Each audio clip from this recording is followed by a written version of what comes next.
अक्सर जब सूरह अल बकरा का नाम सुनते हैं तो जहन में फौरन आता है कि ये कुरान की सबसे लंबी सूरह है। थोड़ी मुश्किल लगती है शायद, है ना? लेकिन सोचिए, क्या हो अगर हम इसके जो बुनियादी पैगाम हैं उन्हें बिल्कुल आसान लफ्जों में समझ पाएं। देखिए, ये सूरह सिर्फ एक चैप्टर नहीं है, बल्कि ये पूरी इंसानियत के लिए हिदायत का एक मुकम्मल मंशूर है। तो चलिए मिलकर इसके सफ़र पर निकलते हैं और इसकी गहराइयों को समझने की कोशिश करते हैं। और इस सफ़र की शुरुआत से पहले ज़रा इसे एक बात पर गौर कीजिए। ये हदीस इस सूरा की जो रूहानी ताकत है उसको फ़ौरन वाज़ेह कर देती है। ये सिर्फ अल्फाज नहीं है, समझ लें कि ये एक किला है, शैतान के खिलाफ एक ढाल है। तो इस तफसील में हम इन 6 अहम मंजिलों से गुजरेंगे। ये आप समझ लें हमारे सफ़र का पूरा नक्शा है जो हमें सूरा के तारुफ से लेकर ईमान की सबसे अजीम मिसालों तक ले जाएगा। तो आइए हमारी पहली मंजिल की तरफ बढ़ते हैं। बकरा का लफ्जी मतलब है गाय। अच्छा, ये नाम बनु इसराइल के एक बहुत मशहूर वाक़े से लिया गया है, लेकिन आखिर इस नाम के पीछे और इस सूरा में क्या खास फजीलतें हैं, चलिए देखते हैं। ज़रा सोचिए, इस सूरा की तिलावत घरों में बरकत लाती है और जादू जैसी बुराइयों से हिफाजत करती है।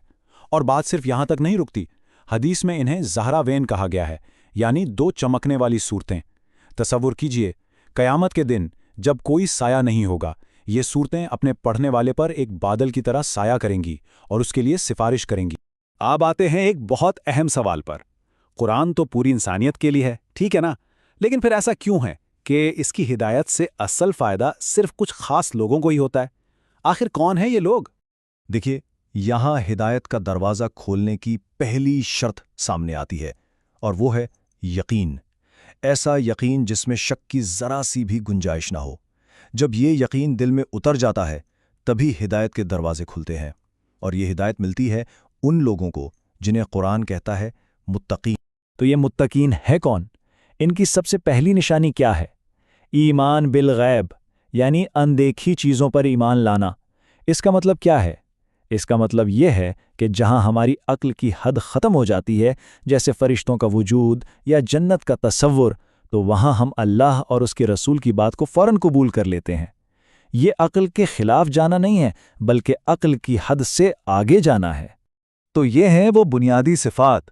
ईमान बिल गैब के बाद बात आती है अमल की। देखिए, एक तरफ नमाज जो हमारा रिश्ता सीधा अल्लाह से जोड़ती है, और दूसरी तरफ अल्लाह के दिए हुए माल से दूसरों पर खर्च करना जो हमारा रिश्ता बंदों से जोड़ता है। और इन सब के साथ ये भी ज़रूरी है कि पहले की जितनी भी आसमानी किताबें हैं उन सब पर भी ईमान लाया जाए।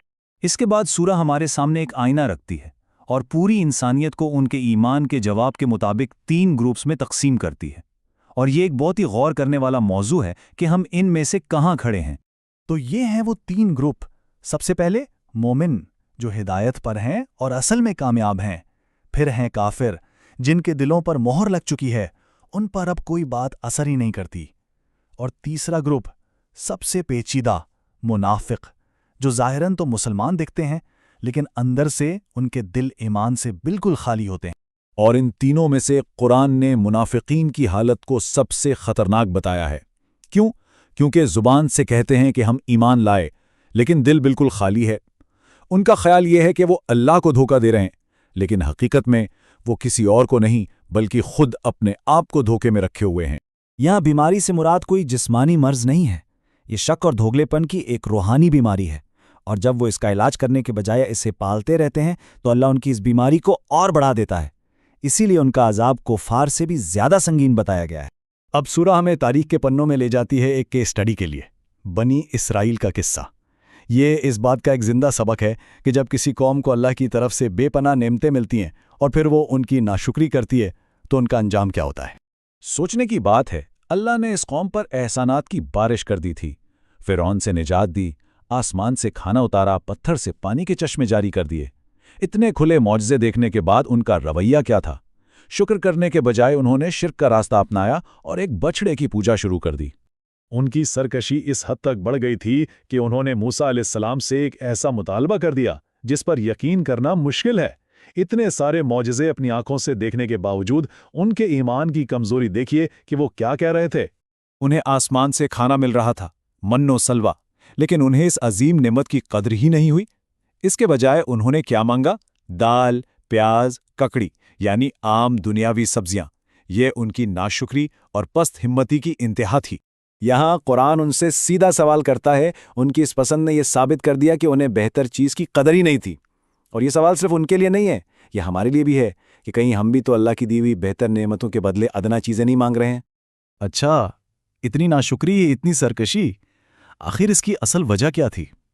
قرآن اس کی جڑ تک جاتا ہے۔ اصل مسئلہ تھا دل کی سختی۔ یہ ایک ایسی روحانی بیماری ہے جو انسان کو حق قبول کرنے سے روک دیتی ہے۔ قرآن اس کے لیے کیا زبردست مثال دیتا ہے کہ ان کے دل پتھر جیسے ہو گئے؟ نہیں، بلکہ پتھروں سے بھی زیادہ سخت۔ کیوں؟ کیونکہ کچھ پتھروں سے تو نہریں پھوٹ پڑتی ہیں، کچھ اللہ کے خوف سے گر جاتے ہیں، لیکن ان کے دلوں پر کوئی اثر ہی نہیں ہوتا تھا۔ تو سوال یہ ہے کہ دل سخت ہوتا کیسے ہے؟ حدیث میں آتا ہے کہ ہر گناہ دل پر ایک کالا داغ چھوڑ جاتا ہے۔ گناہ پر گناہ کرتے رہنے سے پورا دل سیاہ ہو جاتا ہے۔ تو اس کا علاج کیا ہے؟ علاج ہے اللہ کا ذکر جو اس جنگ کو صاف کرتا ہے۔ علاج ہے خلوص سے کی گئی توبہ، اور سب سے بڑا علاج ہے قرآن کی تلاوت جو اس مردہ دل میں دوبارہ جان ڈالتی ہے۔ اب سورہ اپنا رخ عبرتناک قصوں سے ہٹا کر دو ایسی مثالی شخصیاتوں کی طرف کرتی ہے جن سے ہمیں سیکھنا ہے۔ یہ ہیں ابراہیم اور یعقوب علیہ السلام، جن کا ایمان ہم سب کے لیے ایک مشعل راہ ہے۔ ابراہیم علیہ السلام کی زندگی مکمل اطاعت کا نمونہ ہے۔ اللہ نے انہیں ہر طرح سے آزمایا، آگ میں ڈالا گیا، اپنا گھر، اپنا وطن چھوڑنا پڑا، لیکن ان کے قدم ایک لمحے کے لیے بھی نہیں ڈگمگائے، اور اسی ثابت قدمی کے انعام میں اللہ نے انہیں کسی ایک قوم کا نہیں بلکہ پوری انسانیت کا امام بنا دیا۔ زندگی کے آخری لمحوں میں ایک انسان کو سب سے زیادہ کس چیز کی فکر ہوتی ہے؟ آئیے یعقوب علیہ السلام کا واقعہ دیکھتے ہیں۔ جب ان کا آخری وقت آیا، انہیں نہ اپنی جائیداد کی فکر تھی نہ اپنی دولت کی، ان کی سب سے بڑی فکر تھی اپنی اولاد کے ایمان کی۔ انہوں نے اپنے بیٹوں سے مال و دولت کے بارے میں کچھ نہیں پوچھا۔ ان کا آخری اور سب سے اہم سوال یہ تھا، میرے بعد تم کس کی عبادت کرو گے؟ اور ان کے بیٹوں کا جواب ایمان کی گواہی تھی۔ یہ سوال صرف ان کے بیٹوں کے لیے نہیں تھا، یہ ہم میں سے ہر ایک کے لیے ایک آئینہ ہے۔ ہم اپنے پیچھے اپنی اولاد کے لیے کون سی میراث چھوڑ کر جا رہے ہیں؟ ذرا سوچیے۔